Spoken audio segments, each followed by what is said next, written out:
یزید کے دربار میں حضرت زینب سلام اللہ علیہا کا تاریخی خطبہ۔ یزید کی محفل میں جب حضرت زینب کبریٰ سلام اللہ علیہا کی نظر اپنے بھائی امام حسین کے خون آلود سر پر پڑی تو آپ نے ایسی غمناک آواز میں فریاد کی جس سے سب لوگوں کے دل دہل گئے۔ واہ حسینہ یا رسول اللہ یا ابن مکہ و منا یا ابن فاطمۃ الزہرا سیدۃ النساء العالمین۔ اے حسین، اے محبوب رسول خدا، اے مکہ و منا کے بیٹے، اے فاطمۃ الزہرا سیدۃ النساء العالمین کے بیٹے، اے محمد مصطفیٰ کی بیٹی کے بیٹے۔ راوی اس واقعے کو نقل کرتے ہوئے کہتا ہے، خدا کی قسم، بی بی سلام اللہ علیہا کی اس آواز سے وہ تمام لوگ رونے لگے جو یزید کے دربار میں بیٹھے ہوئے تھے، اور یزید اس طرح خاموش بیٹھا ہوا تھا جس طرح اس کو سانپ سونگھ گیا ہو۔ یزید نے خیزران کی لکڑی لانے کا حکم دیا، پھر یزید نے اس لکڑی کو امام حسین علیہ السلام کے لبوں اور دانتوں پر لگایا۔ ابو برزہ اسلمی جو کہ رسول خدا صلی اللہ علیہ وآلہ وسلم کے صحابی تھے اور وہاں پر موجود تھے، اس نے یزید کو مخاطب کر کے کہا، اے یزید، کیا تو اس چھڑی سے حسین فرزند فاطمہ کے دندان مبارک پر مار رہا ہے؟ میں نے اپنی آنکھوں سے دیکھا ہے کہ پیغمبر اکرم صلی اللہ علیہ وآلہ وسلم حسین اور ان کے بھائی حسن کے لبوں اور دندان مبارک کو بوسہ دیتے تھے اور فرماتے تھے، انتما سیدہ شباب اہل الجنہ، تم دونوں جوانان جنت کے سردار ہو، جو تمہیں قتل کرے خدا اس کو قتل کرے اور اس پر لعنت کرے اور اس کے لیے جہنم کو آمادہ کرے، اور وہ بہت خراب جگہ ہے۔ یزید غصے میں چیخنے لگا اور حکم دیا کہ صحابی رسول کو باہر نکال دو۔ یزید اپنے غرور میں مست تھا اور سمجھ رہا تھا کہ کربلا میں کامیاب ہو گیا ہے، اور ان اشعار کو بلند آواز سے پڑھ رہا جو اس کے اور آل امیہ کے دین مبین اسلام پر ایمان نہ رکھنے کی زندہ دلیل ہے۔ لیت اشیاخی ببدر، کاش کہ میرے وہ بزرگ جو جنگ بدر میں قتل کر دیے گئے تھے وہ آج ہوتے اور دیکھتے کہ کس طرح قبیلہ خزرج نیزہ مارنے کے بجائے گریہ و زاری میں مشغول ہیں۔ اس وقت وہ خوشی میں فریاد کرتے اور کہتے، اے یزید، تیرے ہاتھ شل نہ ہوں، میں خندف کی اولاد میں سے نہیں ہوں جو احمد رسول خدا صلی اللہ علیہ وآلہ وسلم کی اولاد سے انتقام نہ لوں۔ یہاں پر علی کی شیر دل بیٹی زینب کبریٰ کھڑی ہو گئیں اور بہترین خطبہ ارشاد فرمایا، بسم اللہ الرحمن الرحیم، الحمدللہ رب العالمین وصلی اللہ علی رسولہ وآلہ اجمعین، صدق اللہ کذلک یقول، ثم كان عاقبة الذين اساءوا السوء ان كذبوا بآیات اللہ وكانوا بها يستہزئون۔ سب تعریفیں اس خدا کے لیے ہیں جو کائنات کا پروردگار ہے، اور خدا کی رحمتیں نازل ہوں پیغمبر اکرم صلی اللہ علیہ وآلہ وسلم پر اور ان کی پاکیزہ عطرت اہل بیت علیہ السلام پر۔ اما بعد، بالآخر ان لوگوں کا انجام برا ہے جنہوں نے اپنے دامن حیات کو برائیوں کی سیاہی سے داغدار کر کے اپنے خدا کی آیات کی تکذیب کی اور آیات پروردگار کا مذاق اڑایا۔ اے یزید، کیا تو سمجھتا ہے کہ تو نے ہم پر زمین کے گوشے اور آسمان کے کنارے مختلف طرح سے تنگ کر دیے ہیں، اور آل رسول کو رسیوں اور زنجیروں میں جکڑ کر در بدر پھرانے سے تو خدا کی بارگاہ میں سرفراز ہوا اور ہم رسوا ہوئے ہیں؟ کیا تیرے خیال میں ہم مظلوم ہو کر ذلیل ہو گئے اور تو ظالم بن کر سربلند ہوا ہے؟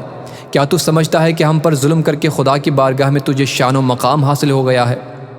آج تو اپنی ظاہری فتح کی خوشی میں سرمست ہے، مسرت و شادمانی سے سرشار ہو کر اپنے غالب ہونے پر اترا رہا ہے، اور زمامداری خلافت کے ہمارے مسلمہ حقوق کو غصب کر کے خوشی و سرور کا جشن منانے میں مشغول ہے۔ اپنی غلط سوچ پر مغرور نہ ہو اور ہوش کی سانس لے۔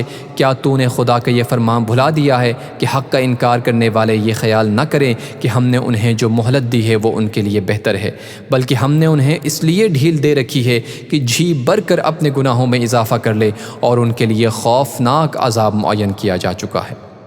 اس کے بعد فرمایا، اے طلقاء کے بیٹے، آزاد کردہ غلاموں کی اولاد، کیا یہ تیرا انصاف ہے کہ تو نے اپنی مستورات اور لونڈیوں کو چادر اور چادیواری کا تحفظ فراہم کر کے پردے میں بٹھا رکھا ہے، جبکہ رسول زادیوں کو سربرہنہ در بدر پھرا رہا ہے؟ تو نے مخدرات عصمت کی چادریں لوٹ لیں اور ان کی بے حرمتی کا مرتکب ہوا۔ تیرے حکم پر اشقیان رسول زادیوں کو بے نقاب کر کے شہر بشہر پھرایا۔ تیرے حکم پر دشمنان خدا اہل بیت رسول کی پاک دامن مستورات کو ننگے سر لوگوں کے ہجوم میں لے آئے، اور لوگ رسول زادیوں کے کھلے سر دے کر ان کا مذاق اڑا رہے ہیں، اور دور و نزدیک کے رہنے والے سب لوگ ان کی طرف نظریں اٹھا اٹھا کر دیکھ رہے ہیں۔ ہر شریف و کمینے کی نگاہیں ان پاک بیبیوں کے ننگے سروں پر جمی ہیں۔ آج رسول زادیوں کے ساتھ ہمدردی کرنے والا کوئی نہیں ہے۔ آج ان قیدی مستورات کے ساتھ ان کے مرد موجود نہیں ہیں جو ان کی سرپرستی کرے۔ آج آل محمد کا معین و مددگار کوئی نہیں ہے۔ اس شخص سے بھلائی کی کیا توقع ہو سکتی ہے جس کی ماں یزید کی دادی نے پاکیزہ لوگوں کے جگر کو چبایا ہو، اور اس شخص سے انصاف کی کیا امید ہو سکتی ہے جس نے شہیدوں کا خون پی رکھا ہو؟ وہ شخص کس طرح ہم اہل بیت علیہم السلام پر مظالم ڈھانے میں کمی کر سکتا ہے جو بغض و عداوت اور کینے سے بھرے ہوئے دل کے ساتھ ہمیں دیکھتا ہے؟ اے یزید، کیا تجھے شرم نہیں آتی کہ تو اتنے بڑے جرم کا ارتکاب کرنے اور اتنے بڑے گناہ کو انجام دینے کے باوجود فخر و مباحات کرتا ہوا یہ کہہ رہا ہے کہ آج اگر میرے اجداد موجود ہوتے تو ان کے دل و دماغ باغ باغ ہو جاتے، اور مجھے دعائیں دیتے ہوئے کہتے کہ اے یزید تیرے ہاتھ شل نہ ہوں؟ اے یزید، کیا تجھے حیا نہیں آتی کہ تو جوانان جنت کے سردار حسین ابن علی کے دندان مبارک پر چھڑی مار کر ان کی بے ادبی کر رہا ہے؟ اے یزید، تو کیوں خوش نہ ہو اور فخر و مباحات کے قصیدے نہ پڑھے؟ کیونکہ تو نے اپنے ظلم و استبداد کے ذریعے فرزند رسول خدا اور عبد المطلب کے خاندانی ستاروں کا خون بہا کر ہمارے دلوں کے زخموں کو گہرا کر دیا ہے، اور شجرہ طیبہ کی جڑیں کاٹنے کے گھناؤنے جرم کا مرتکب ہوا ہے۔ تو نے اولاد رسول کے خون میں اپنے ہاتھ رنگین کیے ہیں۔ تو نے عبد المطلب کے خاندان کے ان نوجوانوں کو تہ تیغ کیا ہے جن کی عظمت و کردار کے درخشندہ ستارے زمین کے گوشے گوشے کو منور کیے ہوئے ہیں۔ آج تو آل رسول کو قتل کر کے اپنے بدنہاد برے اسلاف کو پکار کر انہیں اپنی فتح کے گیت سنانے میں منہمک ہے۔ تو سمجھتا ہے کہ وہ تیری آواز سن رہے ہیں؟ جلدی نہ کر، ان قریب تو بھی اپنے ان کافر بزرگوں کے ساتھ جا ملے گا، اور اس وقت اپنی گفتار و کردار پر پشیمان ہو کر یہ آرزو کرے گا کہ کاش میرے ہاتھ شل ہو جاتے اور میری زبان بولنے سے عاجز ہو جاتی، اور میں نے جو کچھ کیا اور کہا اس سے باز رہتا۔ اس کے بعد حضرت زینب سلام اللہ علیہا نے آسمان کی طرف منہ کر کے بارگاہ الہی میں عرض کیا، اللہم، اے پروردگار، اے ہمارے پروردگار، تو ہمارا حق ان ظالموں سے ہمیں دلا دے، اور تو ہمارے حق کا بدلہ ان سے لے لے۔ اے پروردگار، تو ہی ان ستمگروں سے ہمارا انتقام لے، اور اے خدا، تو ہی ان پر اپنا غضب نازل فرما جس نے ہمارے عزیزوں کو خون میں نہلایا اور ہمارے مددگاروں کو تہ تیغ کیا۔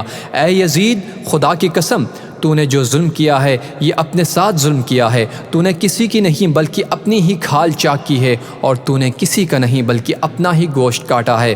تو رسول خدا کے سامنے ایک مجرم کی صورت میں لایا جائے گا، اور تجھ سے تیرے اس گھناؤنے جرم کی باز پرس ہوگی کہ تو نے اولاد رسول کا خون ناحق کیوں بہایا اور رسول زادیوں کو کیوں درد بدر پھرایا، نیز رسول کے جگر پاروں کے ساتھ ظلم کیوں روا رکھا۔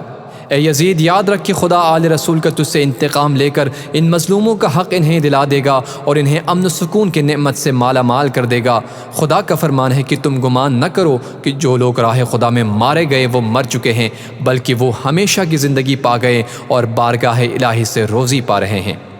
اے یزید، یاد رکھ کہ تو نے جو ظلم آل محمد پر ڈھائے ہیں اس پر رسول خدا عدالت الہی میں تیرے خلاف شکایت کریں گے، اور جبرائیل امین آل رسول کی گواہی دیں گے۔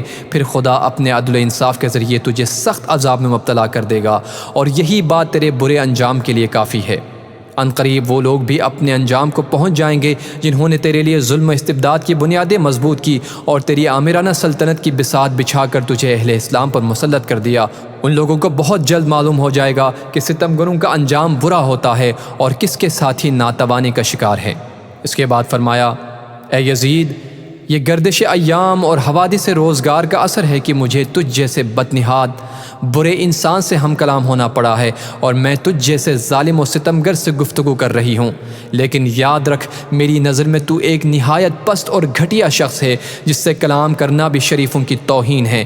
میری اس جرأت سخن پر تو مجھے اپنے ستم کا نشانہ ہی کیوں نہ بنا دے، لیکن میں اسے ایک عظیم امتحان اور آزمائش سمجھتے ہوئے صبر و استقامت اختیار کروں گی، اور تیری بد کلامی و بدسلوکی میرے عزم و استقامت پر اثر انداز نہیں ہو سکتی۔ اے یزید، آج ہماری آنکھیں اشک بار ہیں اور سینوں میں آتش غم کے شعلے بھڑک رہے ہیں۔ افسوس تو اس بات پر ہے کہ شیطان کے ہم نوا اور بدنام لوگوں نے رحمان کے سپاہیوں اور پاک باز لوگوں کو تہ تیغ کر ڈالا ہے، اور ابھی تک اس شیطانی ٹولے کے ہاتھوں سے ہمارے پاک خون کے قطرے ٹپک رہے ہیں۔ ان کے ناپاک دہن ہمارا گوشت چبانے میں مصروف ہیں، اور صحرا کے بھیڑیے ان پاک باز شہیدوں کی مظلوم لاشوں کے ارد گرد گھوم رہے ہیں، اور جنگل کے نجس درندے ان پاکیزہ جسموں کی بے حرمتی کر رہے ہیں۔ اے یزید، اگر آج تو ہماری مظلومیت پر خوش ہو رہا ہے اور اسے اپنے دل کی تسکین کا باعث سمجھ رہا ہے، تو یاد رکھ کہ جب قیامت کے دن اپنے بد کرداری کی سزا پائے گا تو اس کا برداشت کرنا تیرے بس سے باہر ہوگا۔ خدا عادل ہیں اور وہ اپنے بندوں پر ظلم نہیں کرتا۔ ہم اپنی مظلومیت اپنے خدا کے سامنے پیش کرتے ہیں، اور ہر حال میں اسی کی عنایات اور عدل و انصاف پر ہمارا بھروسہ ہے۔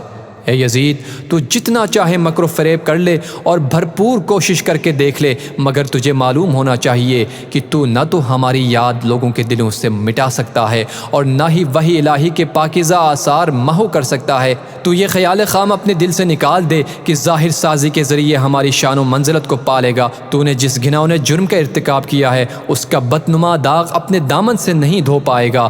تیرا نظریہ نہایت کمزور اور گھٹیا ہے۔ تیری حکومت میں گنتی کے چند دن باقی ہیں، تیرے سب ساتھی تیرا ساتھ چھوڑ جائیں گے۔ تیرے پاس اس دن کی حسرت و پریشانی کے سوا کچھ نہیں بچے گا جب منادی ندا کرے گا کہ ظالم و ستمگر لوگوں کے لیے خدا کی لعنت ہے۔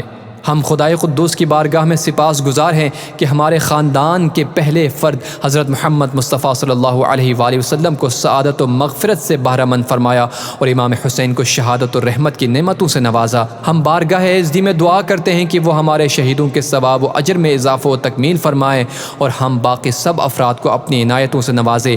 بے شک خدا ہی رحم و رحمت کرنے والا اور حقیقی معنوں میں مہربان ہے۔ خدا کی عنایتوں کے سوا ہمیں کچھ مطلوب نہیں، اور ہمیں صرف اور صرف اسی کی ذات پر بھروسہ ہے، اس لیے کہ اس سے بہتر کوئی سہارا نہیں ہے۔ یہ خطبہ تاریخ اسلام کا بہت ہی فصیح اور طاقتور خطبہ ہے۔ گویا اس خطبے میں علی بن ابی طالب علیہ السلام کی بلند و بالا روح اور بے نظیر شجاعت ان کی شیر دل بیٹی زینب کبریٰ کی زبان پر جاری ہو گئی ہیں، جو اسی زبان و لہجہ اور اسی منطق پر تقریر کی ہے۔ وما علینا الا البلاغ المبین۔